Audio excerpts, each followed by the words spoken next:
চতুর্থ শ্রেণীর শিক্ষার্থী বন্ধুদের দ্বিতীয় প্রান্তিক মূল্যায়ন বিষয়ের মূল্যায়নের উপর ঝালকাঠি সদর উপজেলার একটি ইসলাম ও নৈতিক শিক্ষা বিষয়ের প্রশ্ন আমরা হাতে পেয়েছি।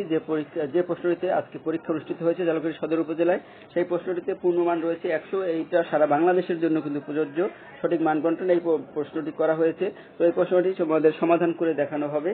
তো দেখো, এই প্রশ্নটি যদি তোমরা ভালোভাবে দেখো, তোমাদের যদি পরীক্ষা না হয়ে থাকে বা ভবিষ্যতে যদি পরীক্ষা হয় যে কোনো সময়, তাদের জন্য কিন্তু এটি একটি সাজেশনও হতে পারে। সুতরাং দেখো, আমরা প্রশ্নের উত্তরগুলো তোমাদের একটু শেয়ার করব। ঈদুল ফিতরের সালাত কত রাকায়াত? 2 রাকায়াত। উত্তর, মহানবী সকলের সাথে কেমন ব্যবহার করতেন? ভালো ব্যবহার। ঘ নম্বর, সুন্দর স্বভাব ও ভালো চরিত্রকে আরবিতে কি বলে? আখলাক। তারপরে 4 নম্বরে, মিথ্যা মানুষকে কি করে? ধ্বংস করে। এগুলো কিন্তু লাল কালি দিয়ে টিক দেওয়া আছে, তোমরা দেখে নেবে। যত পায় আরো চায়, একে কি বলে? লোভ। নিচের কোনটি সৎ চরিত্রের বৈশিষ্ট্য? সত্য কথা বলা। অসৎ চরিত্রের কাজ কোনটি? শিক্ষককে সম্মান না করা। তারপরে দেখো, 8, যে সত্য কথা বলে তাকে কি বলে? সত্যবাদী। হযরত মুহাম্মদ সাল্লাল্লাহু আলাইহি সাল্লামের উপর কোন কিতাব নাযিল হয়েছিল? কুরআন মাজিদ। মাদ্দ এর হরফ কয়টি? 3টি। শূন্যস্থান পূরণ থাকবে 5টি। 5 দুগুণে 10। হরফ উচ্চারণের স্থানকে মাখরাজ বলে। কুরআন মাজিদ আল্লাহর কালাম। যারা বয়সে বড় আমরা তাদের সালাম দেব। লোভ আমাদের অনেক ক্ষতি করে বা ধ্বংস করে।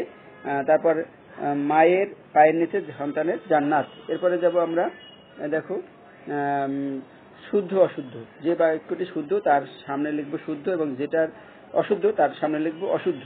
এখানে কিন্তু লেখা রয়েছে, যে নিজে পেট ভরে খায় অথচ তার প্রতিবেশী ক্ষুধার্ত থাকে, সে মুমিন নয়, শুদ্ধ। তারপর তোমরা একে অপরের দোষ খুঁজে বেরাবে, অশুদ্ধ। তারপরে পরনিন্দাকারী জান্নাতে প্রবেশ করবে না, শুদ্ধ। ওয়াদা পালন করা সুন্নত, শুদ্ধ।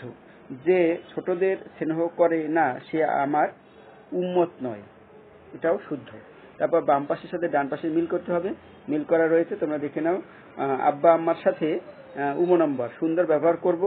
শিক্ষক সৎ ও ন্যায়ের পথে চলতে শেখান। ক নম্বর, মহানবী ছিলেন উত্তম চরিত্রের অধিকারী। খ নম্বর, চরিত্র ভালো হলে জীবন সুন্দর হয়। চ নম্বর, তোমাদের মধ্যে সে উত্তম যে নিজে কুরআন শিখে এবং অপরকে শেখায়। গ নম্বর। তারপরে দেখো, 5 নম্বর থাকবে সংক্ষিপ্ত প্রশ্ন উত্তর দাও, যে কোনো 5টি। এখানে 5টির উত্তর কিন্তু আমি একটু লেখা রয়েছে, তোমরা এগুলো দেখো, সংক্ষেপে লেখা রয়েছে, তোমরা একটু বিস্তারিত ভাবে এই উত্তরগুলো লিখবে। আর 6 নম্বরে থাকবে 5টি বড় প্রশ্ন। এই প্রশ্নের আনসার 2টি করে পার্ট রয়েছে। এইগুলো কিন্তু তোমরা বই থেকে অবশ্যই কালেকশন করে প্রশ্নগুলো পড়বে।